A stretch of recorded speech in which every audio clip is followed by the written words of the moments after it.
Hello అండి, welcome to Siri kitchen. ఈ రోజు మన కిచెన్ లో నవరాత్రి స్పెషల్ 4వ రోజు నైవేద్యం అల్లం గారెలు ప్రిపేర్ చేయడం కోసం ముందుగా బౌల్లోకి ఒక కప్పు మినపప్పు వేసి నీట్గా 2-3 సార్లు క్లీన్ చేసిన తర్వాత తగినన్ని వాటర్ వేసి కనీసం 4-5 గంటల సేపు నాననివ్వాలి.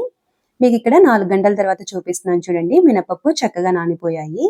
ఇప్పుడు మళ్ళీ ఒకసారి క్లీన్ చేసిన తర్వాత వాటర్ అన్ని వంపేసి మినపప్పుని మిక్సర్ జార్లోకి వేసి బాగా మెత్తగా గ్రైండ్ చేసుకొని తీసుకోవాలి. అవసరమైతే కొద్దిగా వాటర్ని పోసి మెత్తగా గ్రైండ్ చేసుకుంటే సరిపోతుంది. ఈ విధంగా గ్రైండ్ చేసుకున్న పిండిని గిన్నెలోకి వేసేసుకొని ఇందులోకి రుచికి సరిపడా సాల్ట్, 1 టీ స్పూన్ మిరియాల పొడి, 2-3 పచ్చిమిర్చిని చిన్నగా ముక్కలుగా కట్ చేసుకొని వేసుకోండి. అలాగే కొద్దిగా కరివేపాకును కూడా చిన్నగా కట్ చేసుకొని వేసుకోవాలి. తర్వాత ఇందులోకి 2 ఇంచుల అల్లం ముక్కని బాగా చిన్నగా తరిగి వేసుకోండి.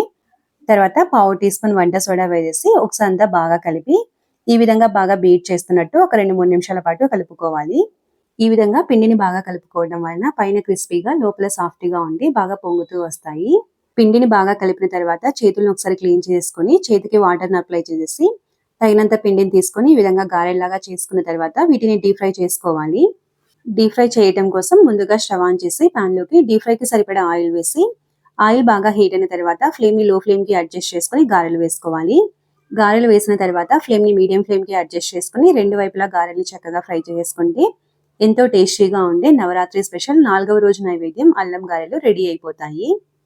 చూసారు కదా, చాలా సింపుల్గా అల్లం గారెలు ప్రిపేర్ చేసుకున్నాము.